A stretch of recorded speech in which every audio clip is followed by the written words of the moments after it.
Oh my gosh, is that what I look like? I look so tired. Let me turn off this other light.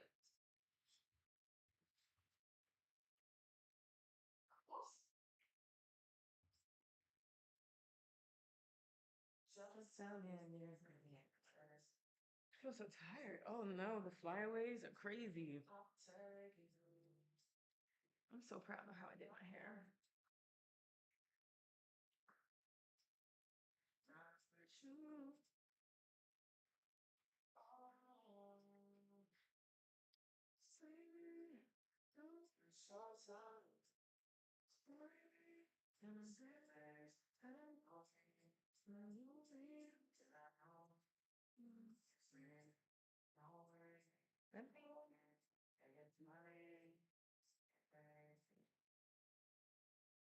Sorry, y'all.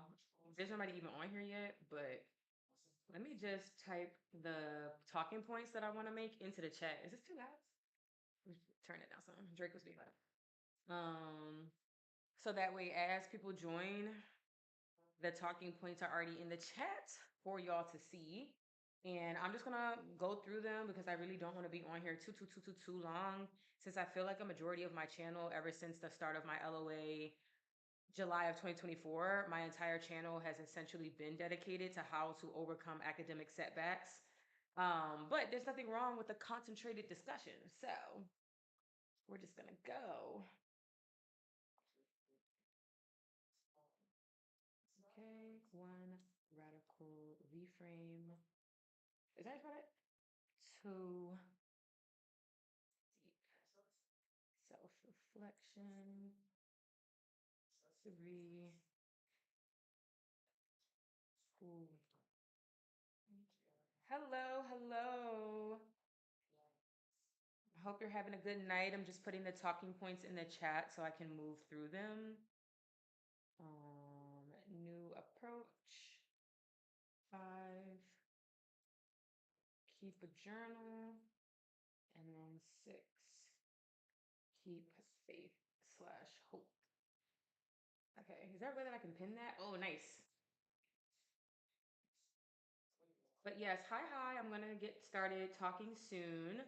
I just wanted to give people an opportunity to filter in here. I know it's a Sunday night. People are eating and spending time with family and all other kinds of stuff. So just gonna give it a few minutes. But I did put the talking points in the chat, like I said, if you want to click on that. Deeply. It's my song. Drake has been my #1 artist like 10 years in a row running. And I don't know how that keeps happening. But then I say that and I listen to Drake every chance that I get just around the house. So that's how he ends up as my #1 artist. Right there, actually. But yes, hello. See if anybody's going to join. But I think I can just get started yapping and then people will just come in as they please. So if you are experiencing an academic setback or an academic red flag, I think the first and foremost thing to do is to have a radical reframe, to radically shift your mindset and mentality that you have around the setback. I personally don't even like the word academic red flag or application red flag. I think that's very dehumanizing because at the end of the day, what is such a red flag or a bad thing?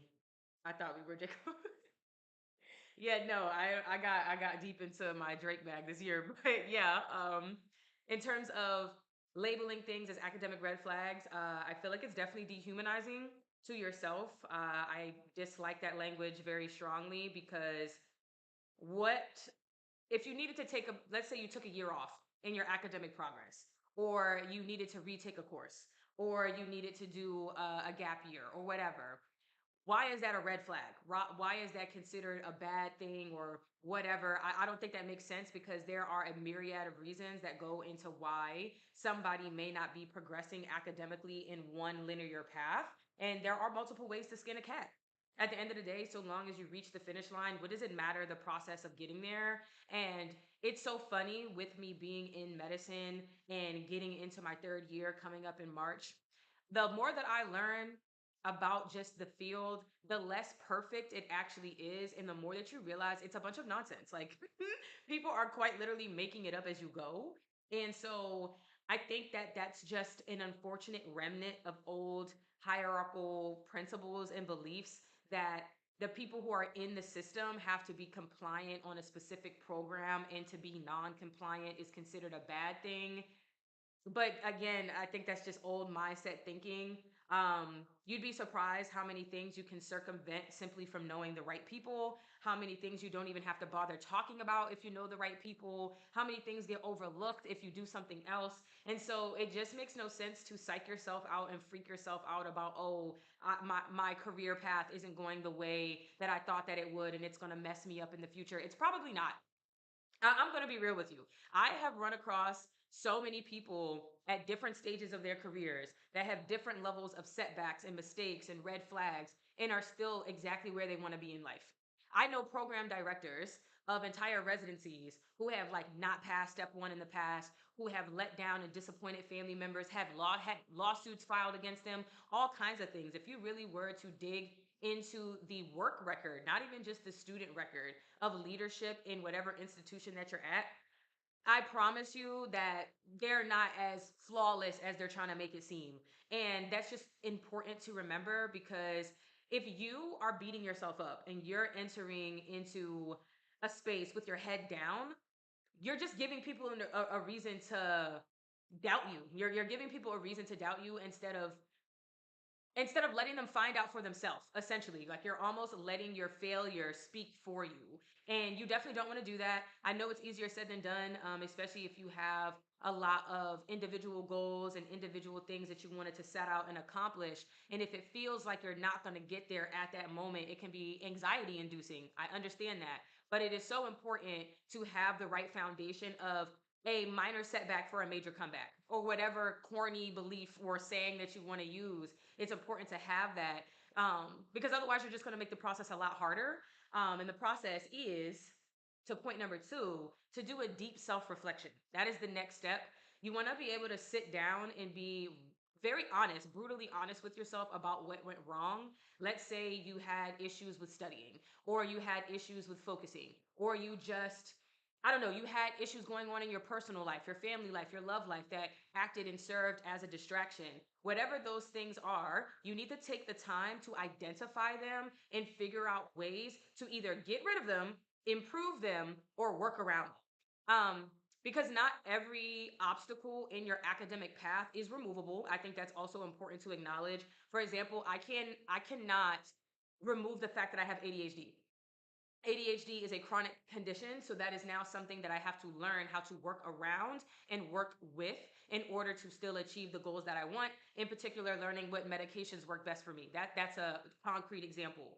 And so you want to be able to categorize these different barriers to your success into these different buckets of, what can I do to remove it? What can I do to improve it? What can I do to work around it?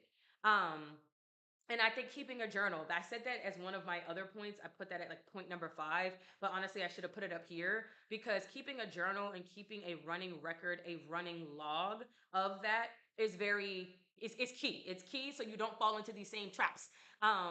Because again, I know I'm saying a lot, but you're still a human, right? This is still a human experience for you. So let's say you have trouble studying. That's not to say you're never going to have trouble studying again. Like, you're probably going to continue having these issues depending on the root cause of them. And so it's more about mitigation and lessening of the symptoms. So that way you stop having sick effects. And I think the best way to do that is to just have that running log, keep a journal, put it down somewhere, put it on your laptop, whatever way that you need to keep that record, keep that log. It's very important so that you can have like almost a running diagnostic of yourself, like a well-oiled machine, like a nice little Porsche or something. And who doesn't want to be a Porsche? Who doesn't want to own a Porsche or a Lamborghini or a Camaro? I don't know why I'm naming luxury cars like that, but you get the point. Um, let's see. And please feel free in the chat to like stop me or ask questions, because I'm quite literally just running off of this list that I put on the pinned comment. But please ask questions.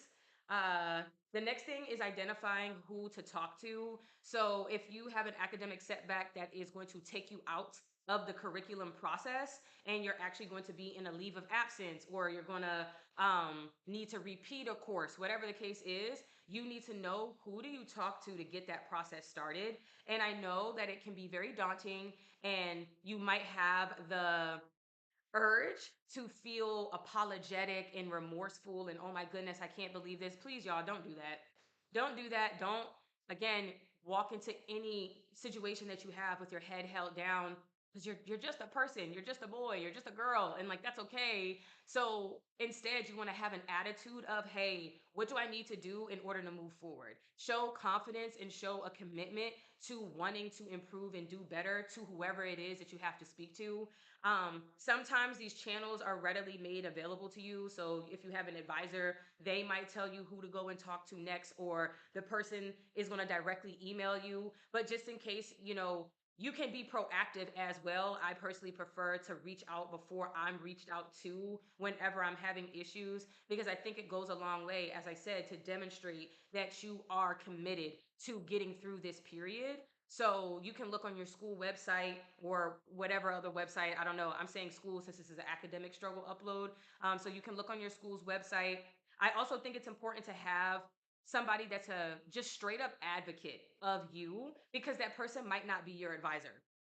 Personally speaking, my advocate has never been my advisor. It has always been a mentor, and it can be very helpful to loop them in on what's going on. So that way, you have almost a character witness. You have somebody who knows you on a personal and individual level outside of just your professional background. And that can mean so much more than you even realize in the moment or later. So I am a huge, huge, huge pusher. I'm going to push you to get yourself a mentor if you don't have one already. And it doesn't even have to be somebody that's at your school as well, because again, this person is for you. They're not necessarily for the process, they're just for you mentally and emotionally. And to have somebody in your corner that's going to root for you as you go through whatever it is that you have to go through. If it is somebody at your school, it could be even better, because they might have personal awareness or resources or contacts that can be useful for you. But definitely just having somebody that's going to root for you no matter what is crucial when you're facing academic struggle. Oh, I see a question. It says, what was your study habits that got you to med school and passing the MCAT? So funny enough, I did not have any study habits. I went ahead and took the MCAT on a whim right after my junior year of college. Do not do that. Do not do that. Do not do that. The things that you learn in your undergraduate education are not sufficient enough for you to do well on the MCAT. The MCAT is a specifically designed standardized test. So the likelihood of you learning the proper concepts through your undergraduate course alone is very low, especially because you're talking about institutions across the nation. So they can't be too specific to one program or the next. So definitely take the time to do some dedicated, committed studying through MCAT approved resources. I personally use the AMCAS provided materials. So I use their question bank, and I believe I use some Kaplan resources. Their Kaplan, not the books, but they also had an online platform. But I'll be honest in saying that I don't think that it was entirely necessary for me to look at, what do you call them?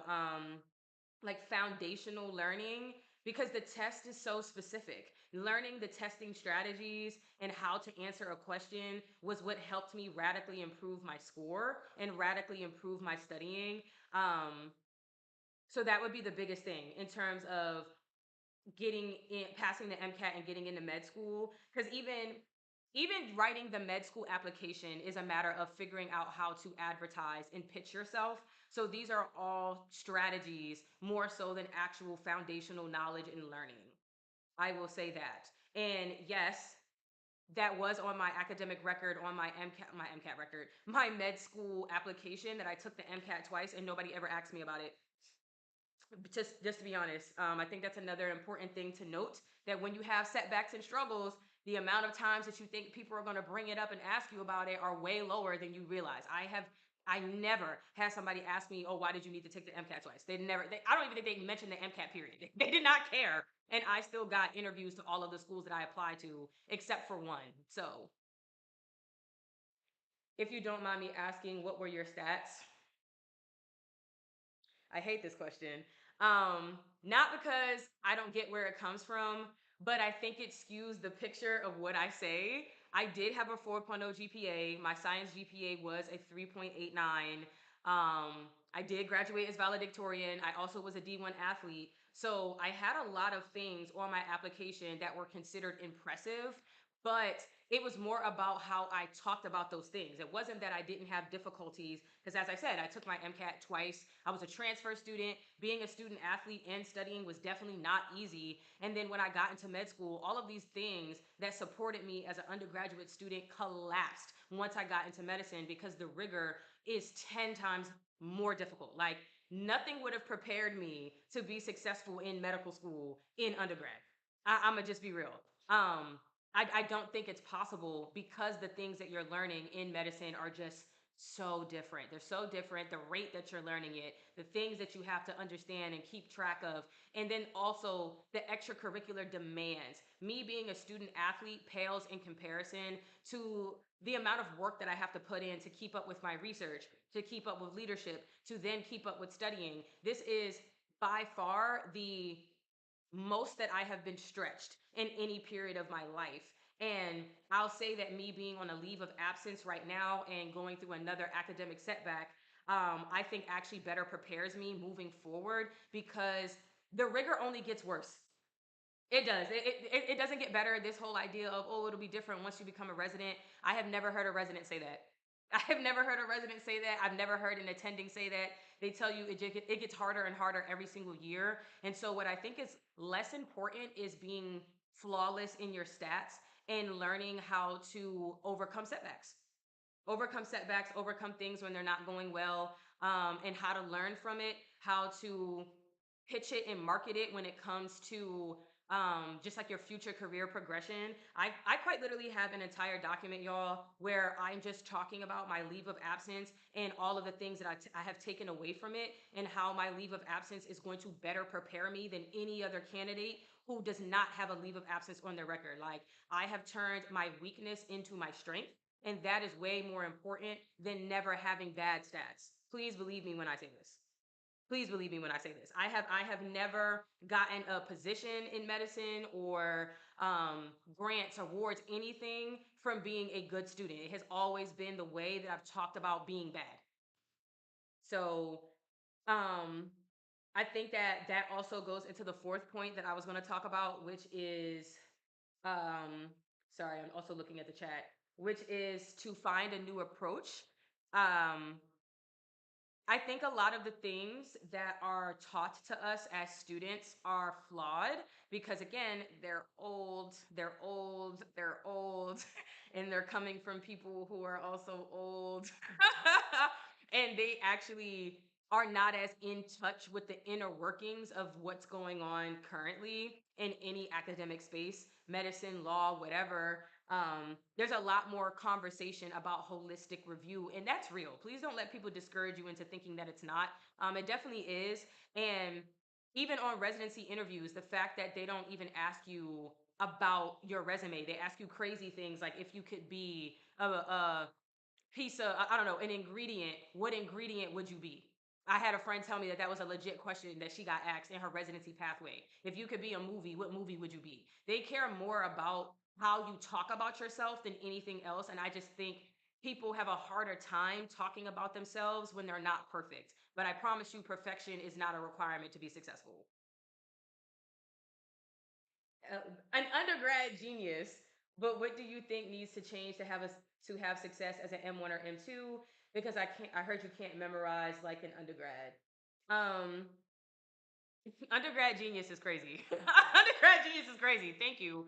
But to be successful as an M1 or an M2, I mean, um, I think it's really just understanding yourself, which is a part of why I wanted to make this upload tonight, to talk about what to do when you're not feeling as confident because you're not doing as well as you thought.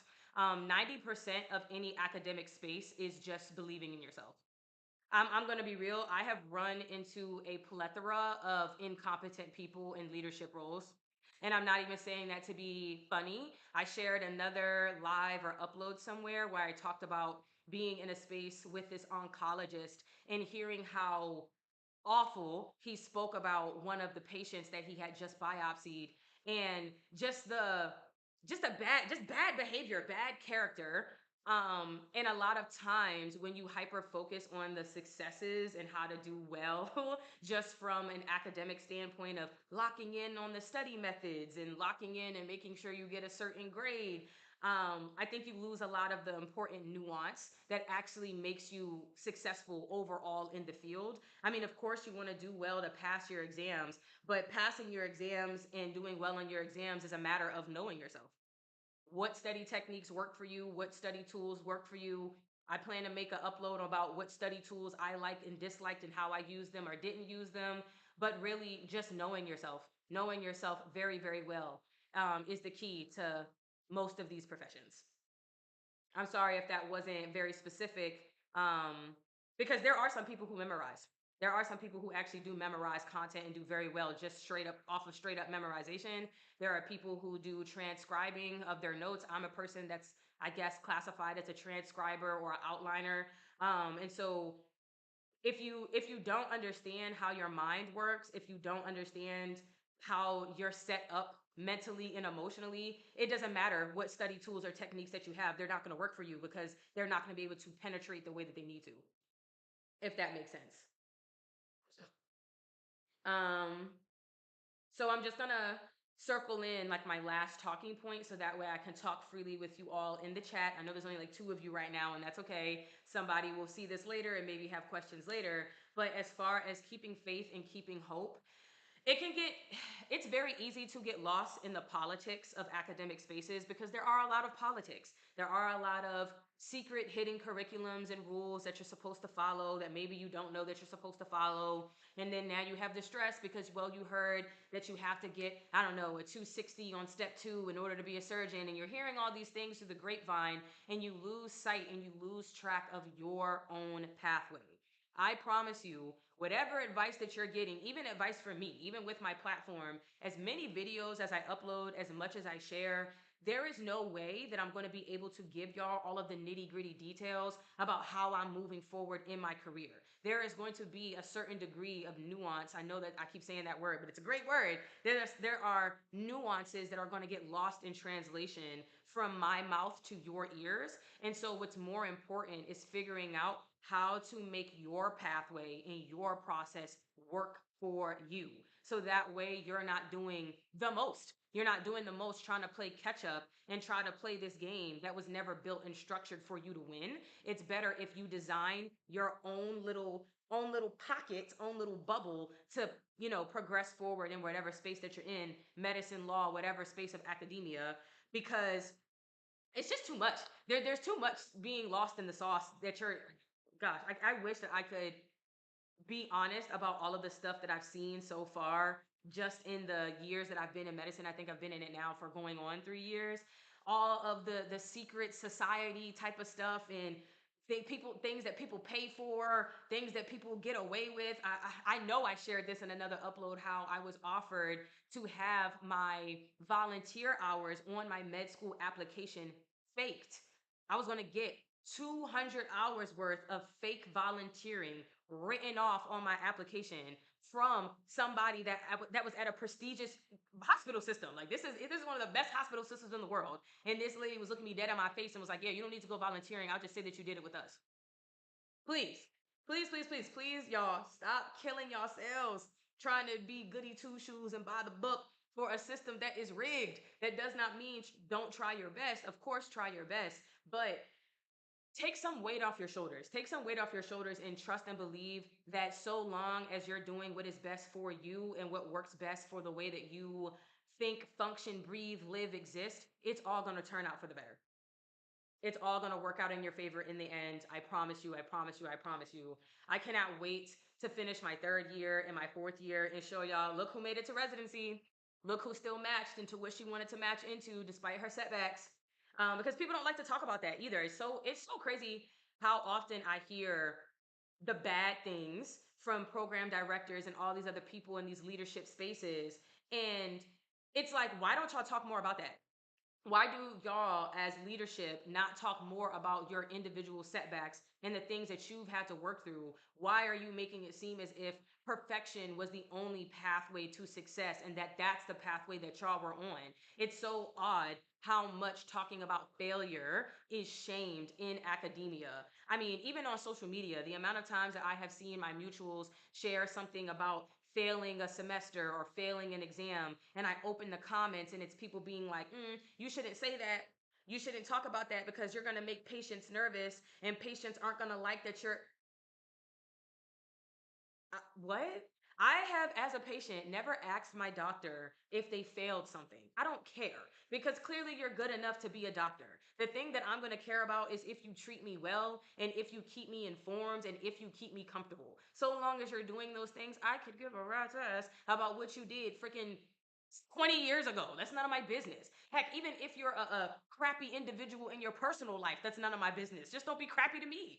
And we place a lot of strange emphasis on upholding the imagery of perfection and upholding the imagery of what it means to be in medicine, what it means to be in, again, these other academic spaces. And that's a bunch of crap. That's a bunch of crap. Your internal character is way more important than like what you are looking like on paper because you had to take a leave of absence or because you failed an exam. Like, who cares, bro? In the in the grand scheme of it, who cares? Did you finish? Did you graduate? All right now. All right now. Um, so yes, I primarily wanted this live to be straight up encouragement as somebody who has gone through academic setbacks herself.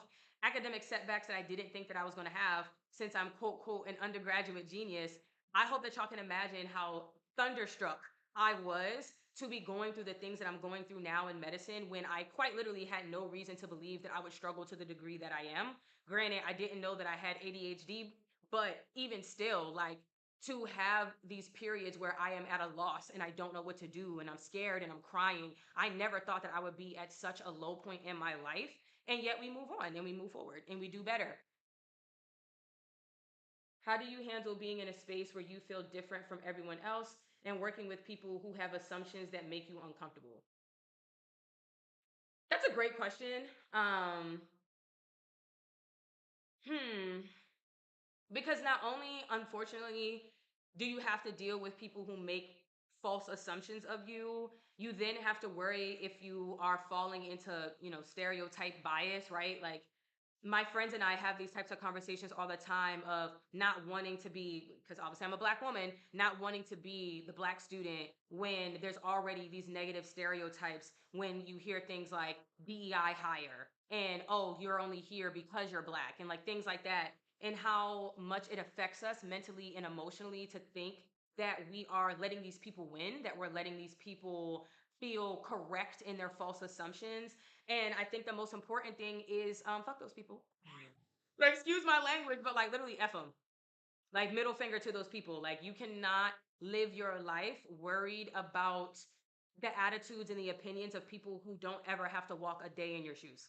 Like, how nice is it to have opinions about a life that you don't live?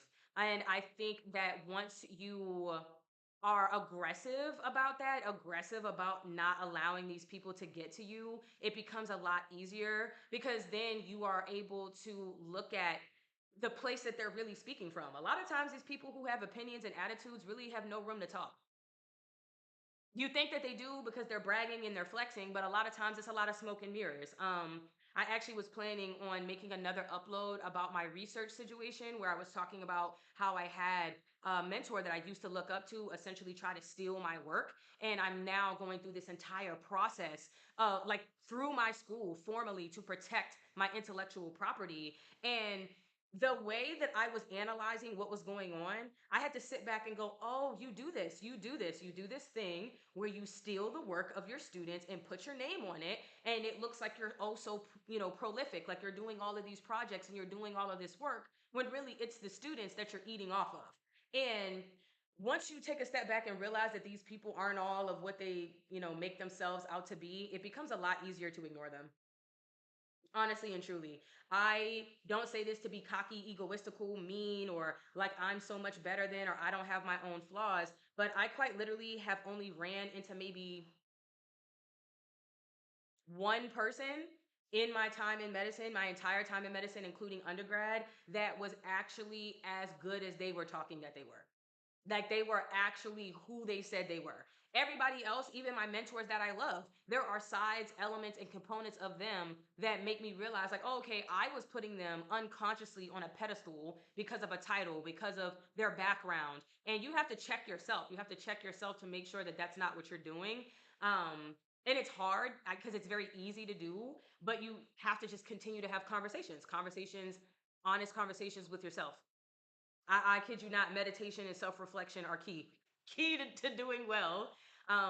Because yeah, like people can talk a good game, but then when you pull those curtains down and you look behind the scenes, they're just like you, if not worse. Truly, truly, truly, these people are human too.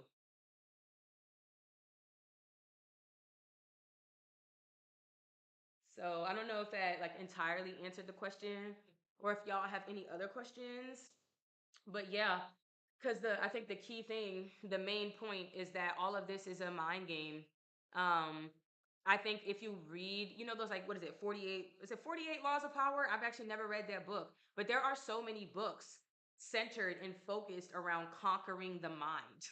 If you want to, you know, convince somebody of something, if you want to, you know, negotiate with somebody, if you want to, I don't know, change your habits, it quite literally starts with your mental state. That is the only place that you have to conquer. The battlefield of the mind is the main thing that you have to win. Everything else is secondary to that. I love you, Janae. You're the best. And I hope we meet sometime at AMEC. Thank you for being you. Don't make me cry. I love when y'all say stuff like that. Like, I love when people tell me that they, you know, look forward to meeting me in real life, or I actually meet some of y'all in real life. It means a lot. Perspective is crazy because with those stats, I be looking at people like, dang, they smart, but stuff happens. People always have their struggle. Thanks for sharing for real. Of course, of course. I have another upload coming out soon to talk about my CV right now. Y'all, my CV is stacked. My CV is phenomenal. It's ridiculous. I get so many compliments from people at all stages of academia that tell me, oh, you're gonna have no problem with residency. And they have no idea that I didn't pass step one the first time. They have no clue, and yet these people are nom nom nom nom nom eating me up. They're hyping me up. Oh, we can't wait. We da da da da da. So that's why I said it really is just a matter of how you present yourself, how you talk to yourself, how you think about yourself. Because at the end of the day, this is your universe, and we're the NPCs in it. You're the main character of your own life, and everything can quite literally bend according to your will.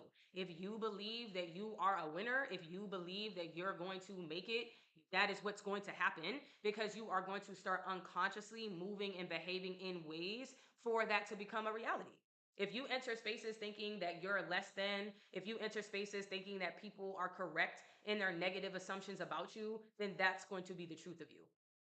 And I'm a firm believer of never letting that be a thing. Like my very first upload to this channel was the things that people talk about when it comes to medicine are stupid. They're stupid. I don't believe in it. And I'm going to prove to y'all in real time that none of this stuff matters. And even with the setbacks that I've had, I feel very proud and grateful and humble that that has been the case. Like with all of this happening, I am still making a way forward that most people would tell me is otherwise impossible. Like I am quite literally just a black girl from Baltimore, y'all. I don't have no doctors in my family. I don't have any type of impressive background. I didn't took an LOA. I didn't failed step one once, and yet I still have a radical belief that I am going to have the phenomenal career that I want. And my resume quite literally speaks to that because I do not allow myself to shape myself around my failures and around my setbacks. Those are small, very small, minuscule pieces of my entire story. And yes to networking. Network your butt off. But that still starts with having a positive attitude. Something that one of my mentors actually shared with me that I think is great to tell y'all. Please, please do not go around telling people in leadership that you failed something. Please. I know you might think, oh, I'm just being honest. No, no, no, no, no. Unless they directly ask you to talk about your setbacks, to talk about your red flags, pretend that they are not there. Okay, the only time that you should be talking about them is on an application. Like when I submit my ERAS, I'll talk about it on my ERAS. I'll talk about it, you know what I mean? But unless they directly ask me that in real life, or on an interview, I'm not bringing it up for what? For what? I have talking points around it if and when it does come up. I wrote them down. Like I said, I have a whole Word document to talk about the things that I've gone through in my LOA and what led to my LOA. Like I have the preparation down. And again, it's like a running self-reflection, a running journal, so that I'm not just talking from a place of rehearsal. I'm talking from a place of empowerment. But trust and believe, if I don't have to use that document, I won't. Please do not lead with the failures. Do not lead with the setbacks. Do not lead with the red flags. Do not give people a preconceived framework to view you from, if that makes sense. Let them come to their own assumptions about you, the same way that I'm saying all of these people that I meet in my leadership roles and that have seen my resume, they think I'm so radically impressive and they think all these great things. And I have to keep in the back of my mind that some of these people may change their attitude the minute that I tell them that I didn't pass my step one exam for the first time. And that's okay. That's okay. Because to me, that just proves that all of this stuff is so arbitrary. Like you were literally begging hands and knees, ooh, work with us, ooh, we love you. But now you have a radically different opinion because of one standardized test. You see how stupid that is? So I just, yeah, like I refuse to hold my self-worth hostage to something so flimsy. And I encourage y'all to do the same. Please, you are much more than a momentary gap in your academic record. Don't do that to yourself.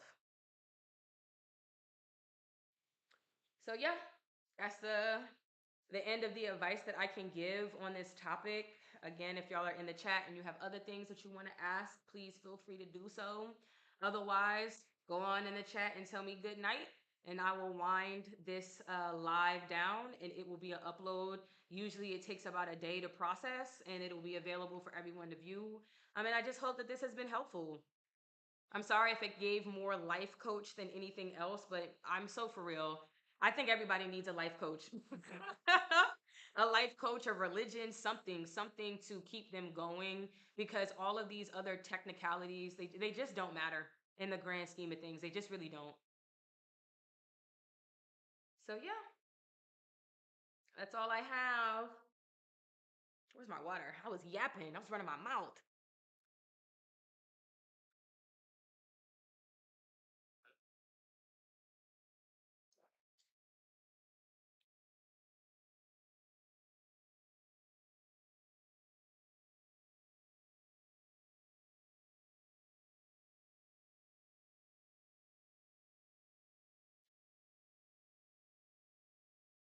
Mm-mm-mm. Like I said, y'all feel free to have a good night. If there's nothing else that y'all want to say, it's getting late anyway. It's like 8:40. So, dang, I can't believe that I talked for like 40 minutes straight.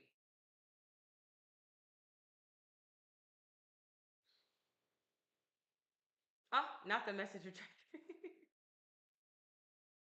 Do y'all be nervous, by the way, before I end this? Do people get nervous commenting on like YouTube videos or lives? Like, are y'all worried that people are gonna see what you say? Um, and like, I don't know. That's always so interesting to me. The amount of things that I say on my channel, and I just feel like if you happen to come across it and you don't like what I said, I mean, I don't think that I say anything crazy. So please don't feel pressured. This is just kind of like a disclaimer. Don't feel like you're not allowed to speak freely on my platform. I want to encourage you all to ask me questions and, make comments and say things with full confidence. Because like I would never allow y'all to say something out of pocket. Like I would remove it for you. So I just want to say that my channel is very much a safe space. I have never been reported, gotten in trouble, and I've said all kinds of stuff. Not all. You can't see me. That's funny. That's funny. No, don't worry. I understand. I understand. Protect yourself. Online footprints are definitely a real thing. For people who are just like not comfortable. But I just wanted to, as I said, add that little disclaimer at the end, that your privacy is very much protected. And yeah, I would let you know if you were saying something that I was like, mm. I've had to do that on TikTok a couple times. Like I've said something on TikTok and I've gotten like a comment or two from other students and or like pre-meds and I'm like, "Oh, no, no, no, no." And I'll like delete it or I'll DM them and be like, "Hey, like just so you know, this can be perceived in this way." But I feel very proud that I don't think I've had that experience on my platform. I've never gotten a comment that has made me concerned for y'all's like academic integrity. But that's it. I have nothing else to say. That was the end of the disclaimer. I hope that y'all have a lovely night. I appreciate, you know, the back and forth dialogue as well as just having the opportunity to share my perspective and truly believe that people are taking what I say and finding it helpful, finding it useful. No matter the delivery and package that I have it, I'm glad that I get to just be myself and that it's being well received. So y'all have a great night. Happy Sunday. I hope that your Monday is productive, and that things continue to work out in your favor, even if it's not in the package that you expected. It still is all working for your good. I fully believe that. So yeah, 99.